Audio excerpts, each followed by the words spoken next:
BC రిజర్వేషన్లను 20% నుంచి కాంగ్రెస్ ఎన్నికల మేనిఫెస్టో ప్రకారం 42%కు లేదా జనాభా లెక్కలు తీసి జనాభా లెక్కల ప్రకారం ఎంత జనాభా ఉంటే అంత పెంచాలని చెప్పి ఈరోజు కుల సంఘాలు, ప్రజా సంఘాలు, బీసీ సంఘాలు అన్నీ కూడా ముక్త కంఠంతో రాష్ట్ర ప్రభుత్వాన్ని డిమాండ్ చేస్తున్నాం. ప్రభుత్వం కుట్టి సాకులు లెంకుతూ రిజర్వేషన్ వేస్తే న్యాయపరమైన సుప్రీంకోర్టు తీర్పులు, చట్టపరమైన అవరోధాలను అని చెప్తే సరిపోదు. జనాభా లెక్కలు తీసి లోకల్ బాడీ రిజర్వేషన్లు వేస్తే చట్టపరమైన, న్యాయపరమైన ఎలాంటి అవరోధాలు లేవు. ఇప్పటికీ బీహార్లో 75% రిజర్వేషన్లు, తమిళనాడులో 70% రిజర్వేషన్లు ఉన్నాయి, కేంద్రంలో 60% ఉన్నాయి. అగ్రకులాలకు రిజర్వేషన్లు పెడితే 50% సీట్లు పనిచేయేది, బీసీలకు పెట్టేటప్పుడు పనిచేస్తుందా? కాబట్టి ప్రభుత్వం కుట్టి సాకులు లెక్కితే తీవ్ర పరిణామాలు జరుగుతాయని చెప్పి హెచ్చరిస్తున్నాం.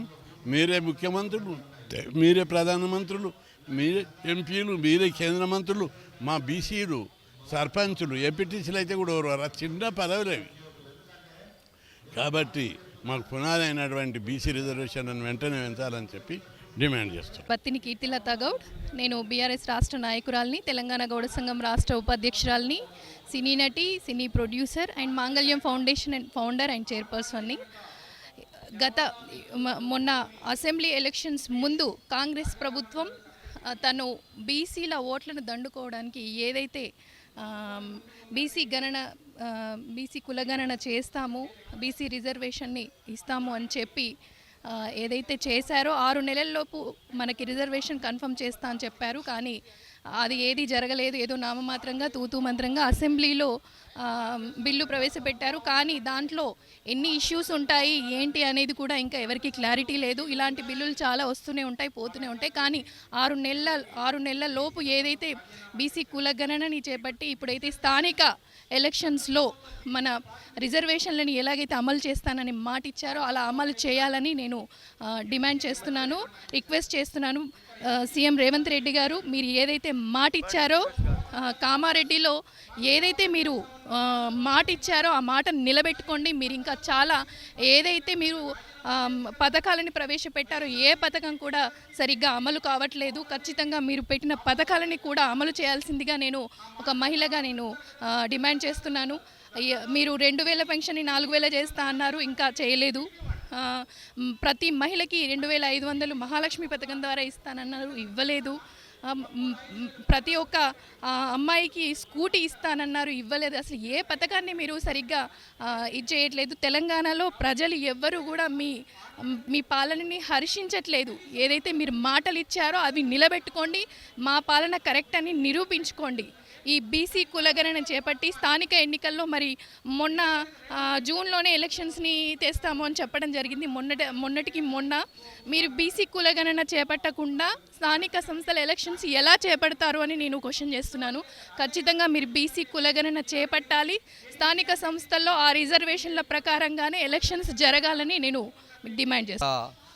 ఆంధ్రప్రదేశ్లో కూడా మరి పార్లమెంటు అదేవిధంగా అసెంబ్లీ ఎన్నికలు జరిగినాయి. మరి అధికార పార్టీకి మరి అదేవిధంగా చంద్రబాబు నాయుడు గారికి, అదేవిధంగా మన పవన్ కళ్యాణ్ గారికి కూడా మేము విజ్ఞప్తి చేస్తున్నాం. అయ్యా, మేము జనాభాలో 20% ఉన్న యాదవులకు ఖచ్చితంగా ఆంధ్రప్రదేశ్ మరి మంత్రివర్గంలో 3 మరి యాదవులను మంత్రివర్గంలోకి తీసుకోవాలని జాతీయ యాదవ్ కుల పోరాట సమితి తరఫున మేము విజ్ఞప్తి చేస్తున్నాం. అదేవిధంగా ఆంధ్రప్రదేశ్ ఎన్నికల్లో మన ఎమ్మెల్యేలుగా, ఎంపీగా ఎన్నికైన వారందరూ కూడా జాతీయ యాదవ్ కుల పోరాట సమితి ఆధ్వర్యంలో మేము వారికి హార్దిక స్వాగతం తెలియజేస్తున్నాం. అదేవిధంగా మా అభ్యర్థులు ఇవాళ ఆంధ్రప్రదేశ్లో 8 మంది గెలిచిండ్రు. వైజాగ్ నుంచి వంశీకృష్ణ శ్రీనివాస్ యాదవ్, అదేవిధంగా గాజువాక నుంచి మరి పల్లా శ్రీనివాస్ యాదవ్ గారు, అదేవిధంగా మిగతా పుట్ట మహేష్ యాదవ్ ఏలూరు ఎంపీగా, యనమల దివ్య గారు మరి తుని నుంచి ఎన్నికైనరు ఎమ్మెల్యేగా, అదేవిధంగా పార్థసారథి గారు నూజివీడ్ నుంచి ఎన్నికైండు, అదేవిధంగా కొండయ్య చీరాల నుంచి పుట్ట సుధాకర్ యాదవ్ మరి మైదుకూరు నుంచి, అదేవిధంగా సత్యకుమార్ యాదవ్ గారు ధర్మవరం నుంచి ఎన్నికైనరు. వీళ్ళందరూ ఎన్నికైనరు. మేము యాదవ్లో అందరం ఇవాళ ఆంధ్రప్రదేశ్లోని మరి కూటమికి, ఎన్డీఏ కూటమికి గంపగుత్తగా 20% ఓట్లు వేసినాం. కాబట్టి ఖచ్చితంగా 2 నుంచి 3 మంత్రివర్గంలోకి మా యాదవులను తీసుకోవాలని మేము చంద్రబాబు నాయుడు గారిని, అదేవిధంగా జనసేన అధినేత మరి పవన్ కళ్యాణ్ గారికి మేము గట్టిగా డిమాండ్ చేస్తున్నాం. మా హక్కుల కోసం మేము చివరి దాకా పోరాడతాం. మేము 20% ఓట్లు మరి ఎన్డీఏ భాగస్వామ్యానికి వేసినాం కాబట్టి ఖచ్చితంగా ఇవ్వాలనేది మేము డిమాండ్ చేస్తున్నాం. మన శాసనసభకు జరిగినటువంటి ఎన్నికల్లో రేవంత్ రెడ్డి కామారెడ్డి సభలో బీసీలకు ఒక హామీ ఇవ్వడం జరిగింది. ఈసారి తెలంగాణ రాష్ట్రంలో కాంగ్రెస్ పార్టీని అధికారంలోకి తీసుకొస్తే బీసీ కులగణన చేసి స్థానిక సంస్థలలో బీసీలకు 42% రిజర్వేషన్ ఇస్తా అని చెప్పిండు. ఆ రోజు బీజేపీ పార్టీ ఒక బీసీ బిడ్డని ముఖ్యమంత్రి చేస్తానని ప్రకటించిన దానికి భయపడి ఏ విధంగా అయినా సరే నా సామాజిక వర్గం లింగులు ఇటుకుమంటూ 2% లేదు, అటువంటిప్పుడు నేను ఎట్లా గెలుస్తా, ఈ బీసీలంతా బీజేపీ దిక్కు మళ్ళేటట్టుంది, అప్పుడు బీజేపీలో ఒక బీసీ బిడ్డ ముఖ్యమంత్రి అయ్యే అవకాశం ఉందని చెప్పి గ్రహించి బీసీలను ఏ విధంగా మోసం చేయాలని చెప్పి బీసీలని మోసం చేయడం కోసం ఆనాడు 42% బీసీలకు నేను స్థానిక సంస్థల్లో అవకాశం కల్పిస్తానని చెప్పడం జరిగింది. ఆ మాట నిలబెట్టుకోకుండా ఈరోజు స్థానిక సంస్థ 42% రిజర్వేషన్ ఏమంటే దానికి మాయమాటలు చెప్తూ దాన్ని బుట్టదాకలేస్తూ ఓట దాటే వరకు ఓటమల్లన్నని, ఓట దాటినాక బోడమల్లనే సందంగా రేవంత్ రెడ్డి గారు వ్యవహరిస్తున్నారు. మిస్టర్ రేవంత్ రెడ్డి గారు, మీ ప్రభుత్వానికి హెచ్చరికలు జారీ చేస్తున్నాం. ఈరోజు సోమాజిగూడ ప్రెస్ క్లబ్ సాక్షిగా బీసీలమంతా ఒకటైనాం. మాకు కులాల మధ్యలో చిచ్చు పెట్టాలని చూస్తే మీ ఊరుకునేది లేదు. ఇక్కడ ఉన్నటువంటి బీసీ కులాలన్నీ ఏకమై నీ రాజ్యాన్ని కూలడానికైనా వెనకాడమని చెప్పి హెచ్చరిస్తున్నాము. అతి త్వరలో నువ్వు ఇచ్చిన మాట నిలబెట్టుకొని బీసీలకు స్థానిక సంస్థల్లో 42% రిజర్వేషన్ ఇచ్చినాకనే నువ్వు స్థానిక సంస్థల ఎన్నికలకు పోవాలని చెప్పి తెలియజేస్తున్నాము. ఒకవేళ ఈ మాట తప్పితే బిడ్డ నీ సెక్రటరియట్ని ముట్టడిస్తాం, నీ రాజ్యాన్ని బద్దలు చేస్తామని చెప్పి తెలియజేస్తున్నాను. జై బీసీ. ఇక్కడ బీసీ మిత్రులందరూ సమావేశం అయ్యారు. ఈ సమావేశం అవడానికి కారణం ఏంటిదంటే కామారెడ్డి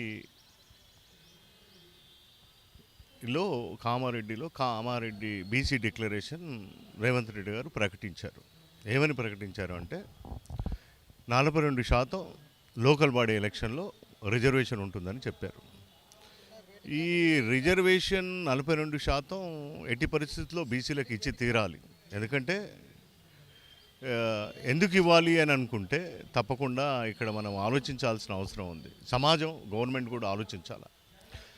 ఈ దేశ స్వతంత్ర భారతదేశంలో 75 సంవత్సరాల్లో ఎక్కడ ఓబీసీలకు సరి అయిన పాత్ర ఇవ్వకుండా అన్ని ప్రభుత్వాలు దాటివేస్తున్నాయి. ఈ దాటివేయడం సరైన పద్ధతి కాదు. ఇది నిజంగా స్వతంత్రం వచ్చినట్టుగా కాదు. ఎకనామికల్ డిస్ట్రిబ్యూషన్ సరిగ్గా లేదు ఈ దేశంలో రాజకీయ పరివర్తన పూర్తిగా ఏ పార్టీలకు కూడా లేదు. ఇప్పటి వరకు నేషనల్ పార్టీలుగా 2 మనం గమనించవచ్చు. ఒకటి, కాంగ్రెస్ పార్టీ అత్యధికమైన సంవత్సరాలు పరిపాలించింది.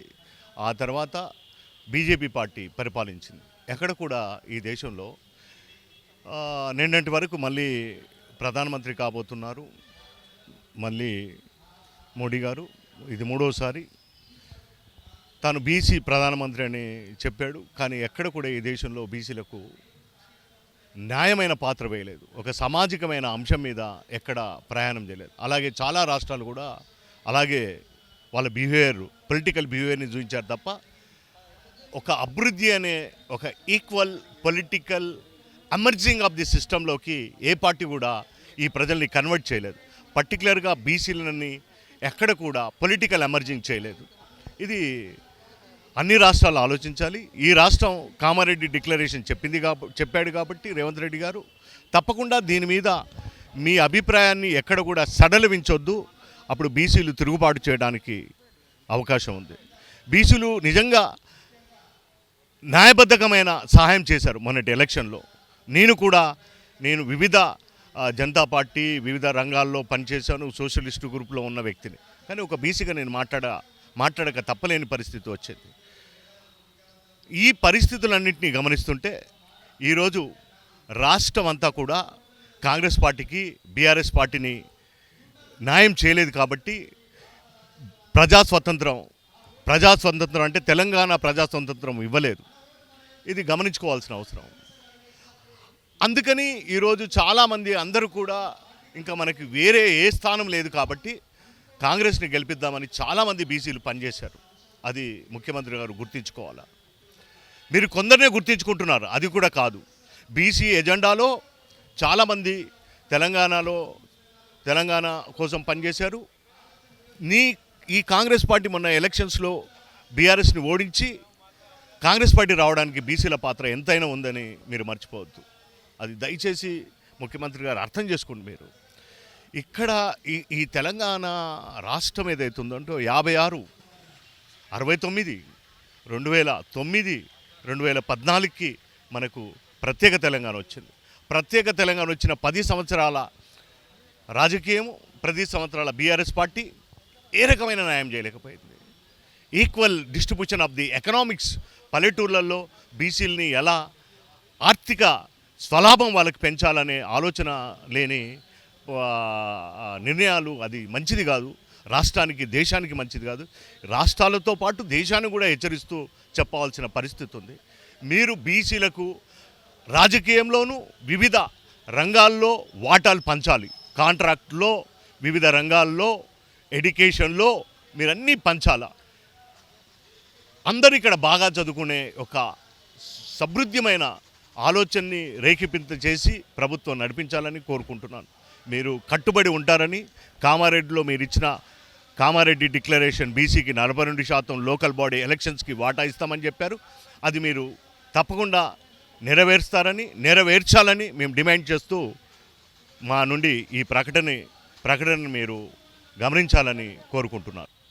ఈరోజు సోమాజిగూడ ప్రెస్ క్లబ్లో జరిగినటువంటి రౌండ్ టేబుల్ సమావేశం ముఖ్య ఉద్దేశం ఏంటి అంటే, స్థానిక సంస్థలలో ఏదైతే కాంగ్రెస్ పార్టీ కామారెడ్డి డిక్లరేషన్లో 42% ఈ లోకల్ బాడీ ఎలక్షన్లలో బీసీలకు రిజర్వేషన్లు ఇస్తామని చెప్పేసి ఆ రోజు మాటిచ్చి ఎలక్షన్లకు పోయి గెలవడం జరిగింది.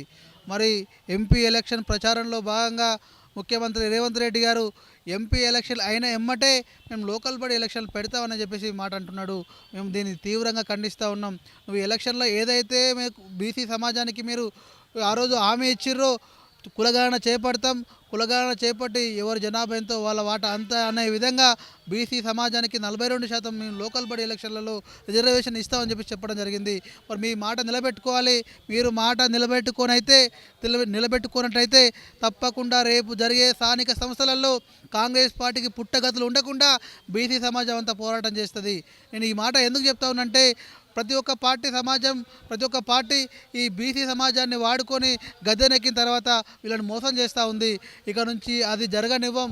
రేపు వచ్చే ఎలక్షన్లో బీసీలకు 42% ఖచ్చితంగా ఈ కాంగ్రెస్ గవర్నమెంట్ అనౌన్స్మెంట్ చేసిన తర్వాతనే లోకల్ బాడీ ఎలక్షన్లకు పోవాలని చెప్పేసి మేము డిమాండ్ చేస్తూ ఉన్నాం. ఈ రౌండ్ టేబుల్ సమావేశం ఉద్దేశం కూడా అదే అని చెప్పేసి తెలియజేస్తూ ఉన్నాం. ఇప్పుడు బీసీ డిక్లరేషన్ కామారెడ్డి అని ఇక్కడ ప్రెస్ మీట్ పెట్టినారు. అసలు మనం బీసీలము, నిజమైన బీసీలం అయితే మనం ఈ రెడ్డిల మాటలు, ఈ దొరల మాటలు, ఈ బ్రాహ్మణుల మాటలు వినొద్దు. మన ఓట్లు మనమే వేసుకోవాలి. మనమే అప్పుడు డెవలప్ అవుతాం. మనమే వాళ్ళకు రిజర్వేషన్లు పెట్టాలి. అది నేర్పుర్రి మనం. ఈ బీసీ లీడర్లారా, బీసీ పెద్ద మనుషులారా, బీసీ అని రేపు పొద్దుగాలు ఎదిగేవాళ్ళు పిల్లలు, నాకంటే ఇప్పుడు 65 ఏళ్ళు ఉన్నాయి, మీరన్నా ఎదుగుర్రి. 20 ఏళ్ళ నుంచి 50 ఏళ్ళ వరకు పిల్లలు మీరు బీసీలను ఇట్లాంటి మీటింగ్లు పెట్టి ముచ్చట కాదు. మనం బీసీలు మన ఓట్లు మనం వేసుకుందాం. వార్డు మెంబర్ నుండి ఎంపీ వరకు ఈ దొరలకు, ఈ రెడ్డిలకు, ఈ బ్రాహ్మణులకు ఓట్లు వేయద్దు మనం.